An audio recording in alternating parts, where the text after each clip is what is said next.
Good evening, all the folks out there that are watching our Bible study blog that we put out. Tonight we're going to be dealing with chapter 4 of Daniel, and today is the 9th day of November. I want everybody to remember our upcoming Veterans Day program, which is going to be on the 11th at 5 o'clock. Come on out, plenty of turkey. Bring a side if you feel like it. If you don't feel like it, don't bring no side. That's your choice. All right. There'll be plenty of turkey. Plenty of turkey. And we're going to have a little room on the grill. If you want to bring something up here early, then put it on there and it'll smoke. Yeah, we'll be firing it up about 8:30 Tuesday morning. About 8:30 Tuesday morning. I plan to bring a turkey breast up here and put it on. So come on and join us, be with us, have fun, eat turkey, be somebody. All right. Who wants to read the Daniel chapter 4 for us? I'll step up. You up, Matt? Yeah. All right, Matt. It's Pierce is a up long one, so I might, Break it up, son. Nebuchadnezzar, the king, unto all people, nations and languages. This is King James. Yeah, you doing right. All the peoples, nations, and languages that dwell in all the earth, peace be multiplied unto you. I thought it good to show the signs and wonders that the high God hath wrought toward me. How great are his signs, and how mighty are his wonders. His kingdom is an everlasting kingdom, and his dominion is from generation to generation. Nebuchadnezzar was at rest in mine house, and flourishing in my palace. I saw a dream which made me afraid, and the thoughts upon my bed and the visions of my head troubled me. Therefore made I a decree to bring in all the wise men of Babylon before me, that they might make known unto me the interpretation of the dream. Then came the magicians, the astrologers, the Chaldeans, and the soothsayers, and I told them the dream, but they did not make known unto me the interpretation thereof. But at the last, Daniel came in before me, whose name was Belteshazzar, according to the name of my God, and in whom the spirit of the holy gods, and before him I told the dream, saying, O Belteshazzar, master of the magicians, because I know that the spirit of the holy God is in thee, and no secret troubleth thee, tell me the visions of my dream that I have seen, and the interpretation thereof. Thus were the visions of mine head in my bed. I saw, and behold, a tree in the midst of the earth, and the height thereof was great.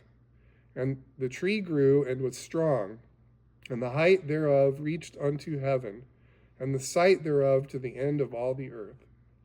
The leaves thereof were fair, and the fruit thereof much, and in it was meat for all.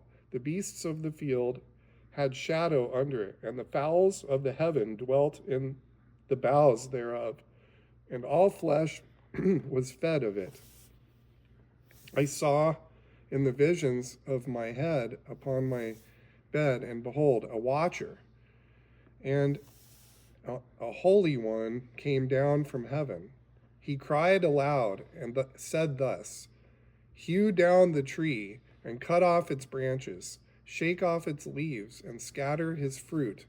Let the beasts get away from under it, and the fowls from his branches.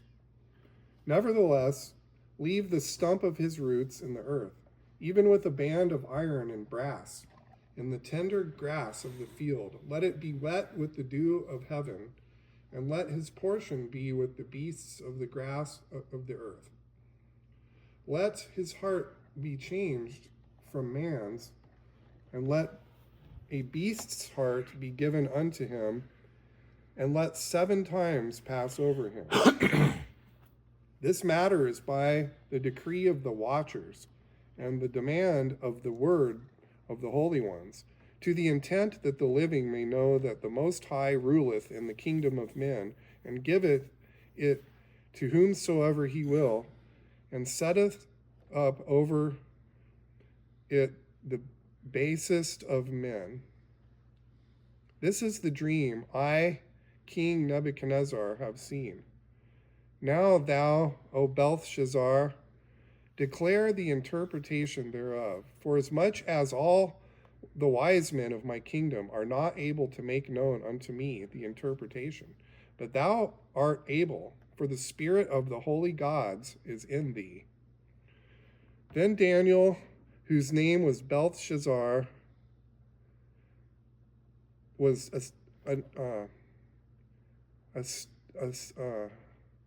astoned, if that's the correct pronunciation, for 1 hour, and his thoughts troubled him.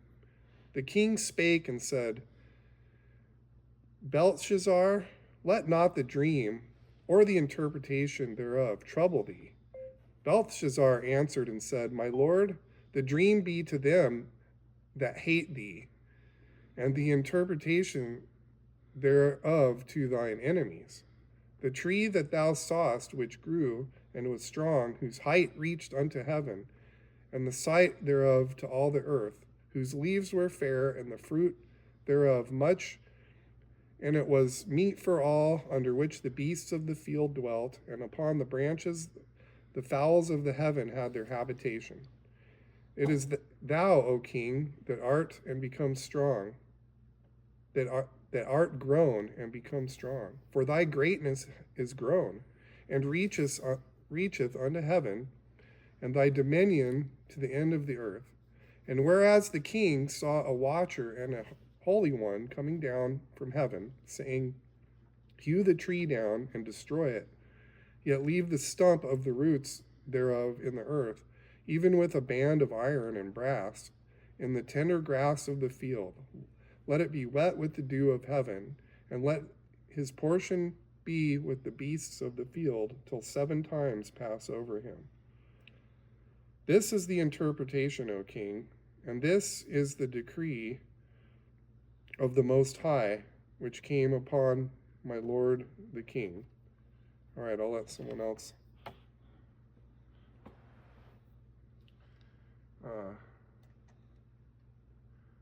Verse 25. I was looking up what watchers and holy ones and Chaldeans are. He wasn't paying attention. I'll read it. That they shall drive thee from men, and thy dwelling shall be with the beasts of the field, and they shall make thee to eat grass as oxen, and they shall wet thee with the dew of heaven, and 7 times shall pass over thee, till thou know that the Most High ruleth in the kingdom of men, and giveth it to whomsoever he will. And whereas they commanded to leave the stump of the tree roots, thy kingdom shall be sure unto thee. After that thou shalt have known the heavens do rule. Wherefore, O king, let my counsel be acceptable unto thee. Break off thy sins by righteousness, and thine iniquities by showing mercy to the poor, if it may be a lengthening of thy tranquility. All this came upon the king Nebuchadnezzar. At the end of 12 months, he walked in the palace of the kingdom of Babylon. At the end of 12 months, he walked in the palace of the kingdom of Babylon. The king spake and said, Is not this great Babylon that I have built for the house of the kingdom by the might of my power and for the honor of my majesty? While the word was in the king's mouth, there fell a voice from heaven, saying, O King Nebuchadnezzar, to thee it is spoken, the kingdom is departed from thee, and they shall drive thee from men, and thy dwelling shall be with the beasts of the field, and they shall make thee to eat grass as oxen. 7 times shall pass over thee until thou know that the Most High ruleth in the kingdom. Almost sounds like we're repeating here, doesn't it? It is. It's just gone back over to restating all of that dream. And give it to whomever he will. The same hour was the thing fulfilled upon Nebuchadnezzar, and he was driven from men and did eat grass as oxen, and his body was wet with the dew of heaven, till his hairs were grown like eagle's feather. What does that mean? Guess his hair got thick. I guess so. And his nails like birds' claws. And at the end of the days, I, Nebuchadnezzar, lifted up mine eyes unto heaven, and mine understanding returned unto me, and I blessed the Most High, and I praised and honored him that liveth forever, whose dominion is an everlasting dominion, and his kingdom is from generation to generation. And all the inhabitants of the earth are reputed as nothing, and he doeth according to his will in the army of heaven and among the inhabitants of the earth, and none can stay his hand or say unto him, What doest thou? At the same time my reason returned unto me, and for the glory of my kingdom mine honor and brightness returned unto me, and my counselors and my lords sought unto me, and I was established in my kingdom, and excellent majesty was added to me. Now I, Nebuchadnezzar, praise and extol and honor the King of heaven, all whose works are truth, and his ways judgment, and those that walk in pride he is able to abase. So, Never too big to fail. yeah, there you go. It sounds like that's the whole point of the story, doesn't it? Well, so Daniel's telling him the dream, the interpretation, and all of a sudden it sounds like God interjects, like literally he's like, hold on a second, the Yeah. voice. 12 months later. Okay. 12 He months- got along after Daniel told him the dream. He got along without thinking too highly of himself. And then all of a sudden, he sees all this, it's all me. And God showed him it ain't all you. God gives to those he chooses to give to. And he takes away from those he chooses to take away. And if you don't give him the honor and glory, he's going to slap you down. That's it. He got the big smackdown. He did. Because he's a really prideful king, from reading this far you can tell he thinks he's pretty something, Yeah. Yeah, I mean, he had a great big statue he built and great kingdom. But it does seem like his kingdom benefited a whole lot of people. That's what he's talking about. The kingdom, all of the animals were fed from it. Everybody came to it. And, Sounded like he was almost rivaling God yeah, in his majesticness. that's right. It But was. say that again. Uh-huh. Say that again. Majestic, this. Yeah, I mean, that's what it sounded like, though. I Yeah. mean, Pretty basic message, lesson. he had been greatly blessed. But he thought he did it all himself. And so Chaldeans is not a nation of people, but a group of people that studied astrology and astronomy and all that stuff. And watchers are not unfamiliar to them. Watchers. Watchers and holy ones. Yeah. I mean, they talk about it, but nowadays we don't discuss that kind of thing. Well, yeah, but you're right. In a lot of eras and societies through the years, there have been those religious men, those sheikhs, and what do you call them? The different ones who were holy men in different kingdoms and whatever. So they tended to always have a holy man around, I guess, to cover all your bases. Make sure you got somebody there.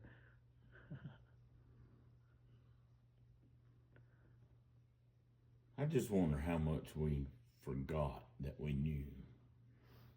Yeah. What would you do right now if all of a sudden you heard a voice coming out of the air, speaking to us? I hear one right now. Where? Oh. You. That's what I'm. No, I mean, he was saying he's walking in this hall boasting, and all of a sudden a voice from heaven starts talking to him right. audibly.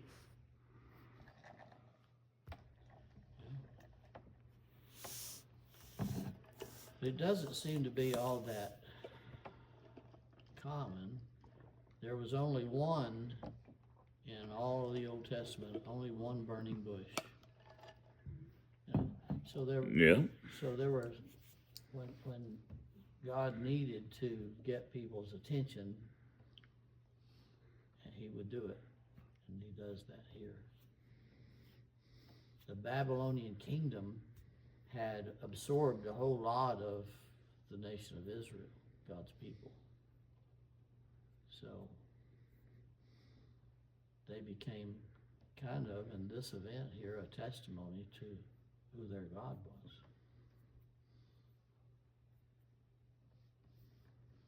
You know, there's one thing in here that I wonder about.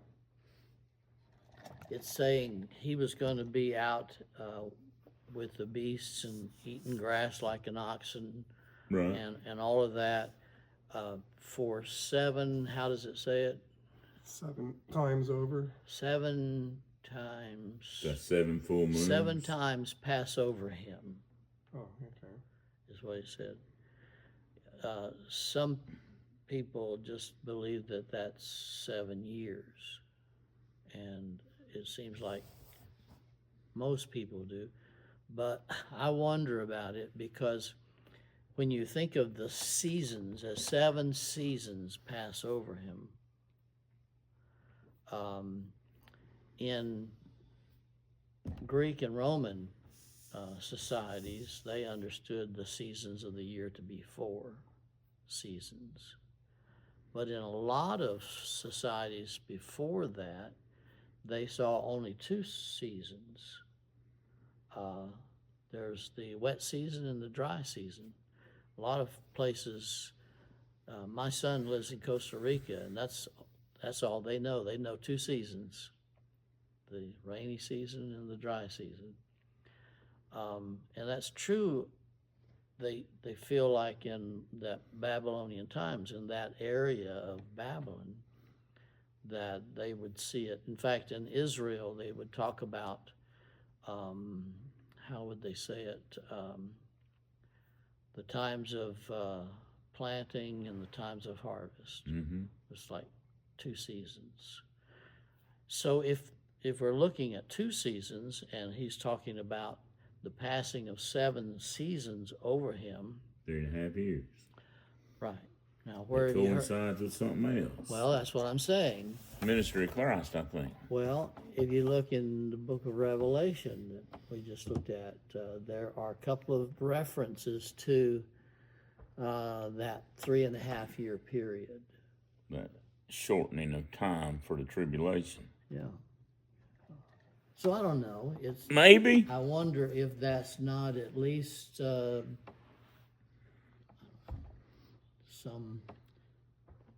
something that might reflect something else there in the future. 3.5. So here he has this great kingdom, and this kingdom now is being kind of not flourishing anymore for 3.5 years, or for that, whatever that period of time is. And then he returns. They leave the stump grows. Where have you seen that reference to the stump being left? The nation of Israel. The root of Jesse. Yeah. So, I don't know.